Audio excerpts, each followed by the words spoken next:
চাঁচলে বৃহস্পতিবার দিনভর পরিদর্শন করলেন মালদা জেলা শাসক নিতিন সিংহানিয়া। সঙ্গে ছিলেন মালতীপুরের বিধায়ক আব্দুর রহিম বক্সি, চাঁচল মহকুমা শাসক সৌভিক মুখোপাধ্যায়, চাঁচল এসডিপিও সোমনাথ শাহ এবং চাঁচল 1 নম্বর ব্লকের বিডিও থিনলে ফুনস্টক ভুটিয়া সহ অন্যান্য প্রশাসনিক আধিকারিকেরা। চাঁচল সুপার স্পেশালিটি হাসপাতালে পরিদর্শন করা হয়। সেখানে ইমার্জেন্সি বিভাগ সহ প্রতিটি বিভাগ ঘুরে দেখেন জেলা শাসক। হাসপাতালে আসা রোগীর পরিজনদের হাতে টিবি মুক্ত ভারত করার শপথের লিফলেট তুলে দেন জেলা শাসক। এসএনসিইউতে 10 এবং সিসিইউতে 4টি বেড বাড়ানোর সিদ্ধান্ত নেওয়া হয়। পাশাপাশি এদিন হাসপাতালের দ্বিতলে থাকা মহকুমা খাদ্য সুরক্ষা দপ্তরে তালা দেখেন ডিএ। খাদ্য সুরক্ষা আধিকারিকের শোকজের নির্দেশ দেওয়া হয়।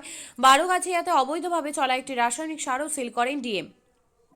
সেখানে খাদ্য সুরক্ষা আধিকারিক তিনি ছিলেন না, তাকে শোকজ করা হলো, মূলত কি কারণ? শোকজ করা হয়েছে, প্রেজেন্ট ছিল না, এবং যদি সঠিক উত্তর না পাই তার এগেনস্টে অ্যাকশন নেওয়া হবে। স্যার, পূর্ববর্তীতেও দেখা গেছিল আমাদের একজন সাংবাদিকই জল খেয়ে অসুস্থ হয়েছিল, ওনার কাছে এসে আমরা কমপ্লেন পর্যন্ত দায়ের করতে পারিনি, এমনকি ওনাকে মাসেও দেখা যায় না। We will take a very strong action. Sir, bus stand নিয়ে কি সিদ্ধান্ত? বাস স্ট্যান্ড নিয়ে অলরেডি যে আছে, এটা লং পেন্ডিং ডিমান্ড ছিল। আমরা ইতিমধ্যেই একটা পিডব্লিউডি জায়গা দেখেছি, চিহ্নিতকরণ হয়েছে, প্রপোজাল পাঠানো হচ্ছে। আমরা আশা করছি খুব শীঘ্রই সেটা রেডি করা হবে। হাসপাতালে যে পরিদর্শন করলেন কি হাসপাতালের সার্ভিসেস ঠিক আছে, পেশেন্টসরা খুশি আছেন। কিছু কিছু জায়গায় আমাদের সিসিইউ বাড়াতে হবে।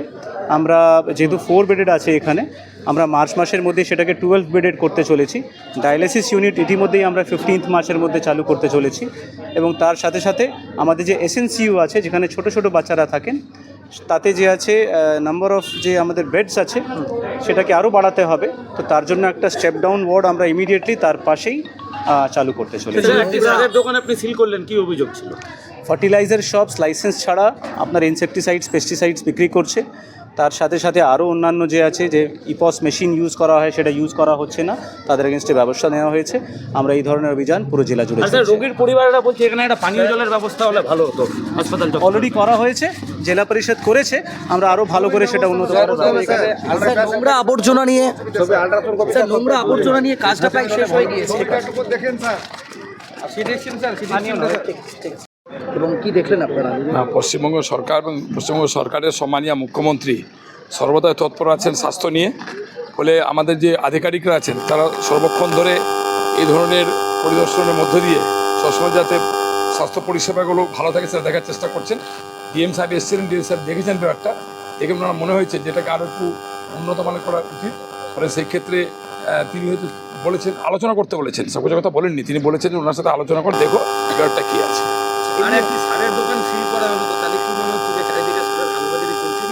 সেটা আমরা ডিএম সাহেব নিজে ঘুরছেন, যেখানে যেখানে ত্রুটি পাচ্ছেন সেখানে তিনি ব্যবস্থা গ্রহণ করছেন। প্রশাসনিক অধিকর্তা আছেন তিনি মালদা জেলার, সেই পাওয়ারটা ওনাকে দেওয়া আছে রাজ্য সরকারের পক্ষ থেকে। যারা যেখানে 2 নম্বরই করার চেষ্টা করবে, সে যে থাকুক না কেন, তার বিরুদ্ধে কঠোরতম শাস্তির ব্যবস্থা গ্রহণ করার জন্য মুখ্যমন্ত্রী বলেছেন। না, আমাদের যা যা আছে আমরা বলেছি, আমাদের যেখানে জানানো ছিল আমরা সেখানে বলছি রুই কল্যাণ সমিতির সাথে আবার কয়েকদিন আগেও বসেছি। এখানে সবচেয়ে আনন্দের বিষয় যেটা আজকে, যে আমাদের আইসিইউ বেড নিয়ে খুব সমস্যা ছিল, এখানে 4টা মাত্র বেড ছিল। সেই বেডে ডিএম সাহেব এসে আলোচনা সাপেক্ষে সেটাকে বাড়িয়ে 12টা করে দেওয়া হয়েছে, এবং আগামী দিনে এটা যাতে 20টা করা হয় সেদিকে আমরা লক্ষ্য রাখবো। প্রয়োজন পড়লে মুখ্যমন্ত্রীর সাথেও কথা বলবো। এটা আমাদের এখানে বিশেষ করে চাঁচলের ক্ষেত্রে এটা খুবই প্রয়োজন, যেহেতু এটা মহকুমার সদরে আছে। হ্যাঁ, সর্বক্ষেত্রে মানুষ এখানে আসে। আর সবচাইতে যেটা গুরুত্বপূর্ণ কথা, আপনার বাড়ি এখানে, আপনার জন্ম এখানে, আমারও তাই। আমরা 2011 সালে পরে যা দেখতে পাচ্ছি, আজকে এই সুপার স্পেশালিটি হাসপাতাল 2011 সালের আগে কিন্তু ছিল না। আজকে যে পরিষেবা প্রদান সেটা 2011 সালের আগে ছিল না। অর্থাৎ পশ্চিমবঙ্গ সরকারের মাননীয় মুখ্যমন্ত্রী 2011 সালে ক্ষমতায় আসার পর থেকে যে আমূল পরিবর্তন করেছেন প্রতিটা ক্ষেত্রে, তার মধ্যে স্বাস্থ্য পরিষেবা সবচাইতে বেশি উত্তম। ফলে মুখ্যমন্ত্রীকে ধন্যবাদ জানাতে হয়, আর আপনাদের সাংবাদিকদেরও ধন্যবাদ জানানো উচিত বলে আমি মনে করি। শিক্ষাই জাতির মেরুদণ্ড।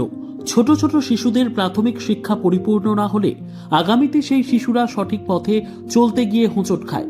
শিশুদের এই শিক্ষার প্রয়োজনীয়তাকে সামনে রেখেই গত 1 বছর ধরে পরিষেবা দিয়ে চলেছে জিনিয়াস এডুকেয়ার একাডেমি। শিশুদের অত্যাধুনিক শিক্ষায় শিক্ষিত করে তোলার একমাত্র বিশ্বস্ত প্রতিষ্ঠান এই একাডেমি।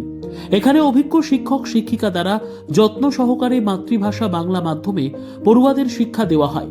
একেবারে খেলার ছলে বিনোদনমূলকভাবে বাচ্চাদের এখানে পাঠ দেওয়া হয়। পড়াশোনার পাশাপাশি বাচ্চাদের বিনোদনের ব্যবস্থাও রয়েছে এখানে। তাই আপনার বাচ্চাকে ছোট থেকে অভিনব শিক্ষায় শিক্ষিত করে মানুষের মতো মানুষ করে তুলতে হলে এই শিক্ষা প্রতিষ্ঠানের উপরে ভরসা করতেই হবে। আমাদের ঠিকানা জিনিয়াস এডুকেয়ার একাডেমি, স্থান ঘুঘুডাঙ্গা মোড়, পোস্ট ভূপালপুর, রায়গঞ্জ, উত্তর দিনাজপুর। মোবাইল নম্বর 9563630109 অথবা 7029042308।